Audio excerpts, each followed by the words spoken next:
How's it going, ladies and gentlemen? My name is Michael Thurville, photojournalist and sociologist here at VEDA World News, and we have Cyrstal Sarminento, or just Crystal for Congress. Great. Now, what are you running for? Congress and CD9, Okay. which is a new map.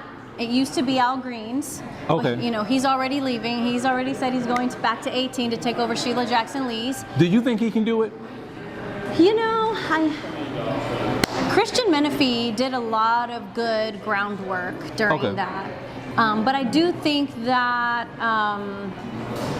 it's going to be interesting to see how that pans out. I don't know. I'm of the belief system that we need fresh faces in Congress, and we need new vibrant passions, and we need people that are relatable. And I feel like people get to Congress and that have been there for over 15, 20 years, and they lose sight of why they ran. They get stuck in a bubble and they're not relatable. And then they show up just for optics to take a picture. But there's a lot of people that feel the way that you do, where they feel as if not only just Congress, but the House of Representatives, Senate, even down to the local and state levels, that new faces, new blood needs to be seen. Yes. So with you running, what are the top 3 things that you're going to be focusing on? Well, it's hard to say the top 3 because I have a lot of them. There's a lot of change that needs to happen. And here's the thing is that a lot of people vote for someone that tells you, I'm going to do A, B, C, and D. No one can do anything in Congress alone. Sure. That's a fallacy. And also, for anything to actually pass, it can't be only one party. So you hear them say, you know, the Republicans own the House, the Senate, and the presidency. How come things don't get done?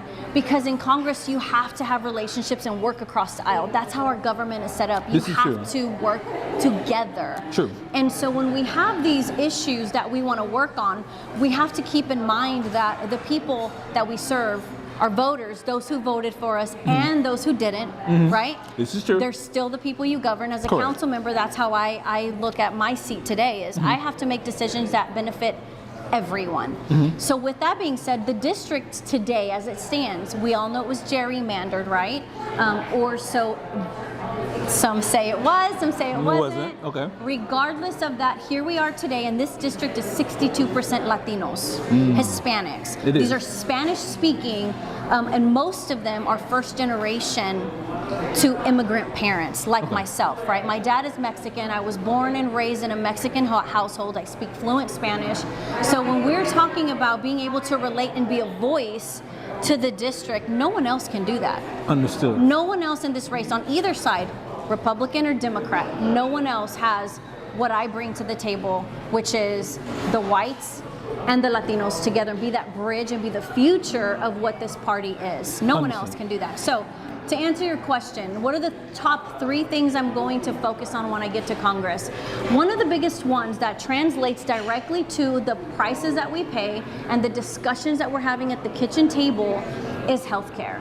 And the first thing that I'm going to work on is the Pharmacy Transparency Act, because there's brokers that make over 60 to 80%, there's a range, in profit, and we pay for that. Really? Rather than if a medication is less than $5 and you don't have insurance, it can be $20 to $30. Wow, or that is so unfair. It's very unfair. Now, the other side of that is if you do have insurance, then they charge your insurance more money. So the system is broken. Now, I'm not saying I'm going to fix it all, but I'm definitely going to fight to pull these acts together to do something about that. And I think that the most immediate action we can take is on the prescription side. Understood. Now, let me ask you a quick question here. The Trump administration executed an operation in Venezuela this morning. What are your thoughts on that and the potential ramifications of such in the region? So here's my personal opinion is different, right? I think that Trump is very skilled in what he does. And what we're seeing today is someone that says enough is enough. The people of Venezuela have literally been under oppression. Okay, I know people that have come here under asylum and people that have lived here for 20 years. Venezuela used to be a powerful country. It was energy dominant, and it was like the United States in the 90s. Yes. And in the 90s, when they voted in communism or socialism and then communism, what happened was they used to say, that would never happen here. That would never happen here. And then before you know it, they started creeping in with the scheme. And then now you have a country that is overrun by thugs, and people eating out of trash cans. Okay. Right? So when you see something like that, and you see someone that is literally an enemy of the United States, I think it's time. We needed to show force. There is going to be people to say, why is he infiltrating another country? Because we have to protect America. If it's not in the best interest of Americans, then we shouldn't do it. Understood. So, and a lot of people will criticize that statement, and a lot of people may not like it, and that's okay. It doesn't have to be your cup of tea. Sorry. But the reality is that at the end of the day, Trump is not playing games. And these people are taking advantage, and they are hurting their people. They're oppression. It's oppression and it's communism. Okay. Right? No, I'm not here to take sides. Yeah, you're just My job is asking. only as a journalist to ask those questions Yes. and allow you to answer those questions openly and freely with no censorship. Yeah. That is my job. I'm excited for Venezuela. I'm excited for the people. I'm excited for the change that is coming because they've been oppressed. They haven't had democratic elections in over 20 years. It's been fake. And they have single-handedly been attacking the U.S. and infiltrating from within by sending Tren de Aragua, sending criminals, letting their people out of their asylums to come in while Biden administration had open borders. That is not a disputable. That is a fact. Understood. That is an absolute fact. And so enough is enough. And I think that, like Trump said, is, dominance through force. And we're no longer going to be the country seen weak. Is it peace through strength? Yes. There we go. Peace through strength. Agreed.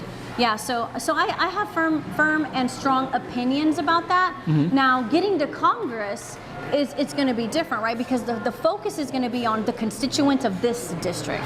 Understood. What benefits the people here? Yes, ma'am. The immigrant families, the hardworking. I've been endorsed by 2 unions, Okay. which you don't see that very often with Republican candidates. This is true, especially here in Harris County. Exactly. And the reason is because when I have the meetings with them and they see where I come from, I'm a bootstrapping, working class American. Understood.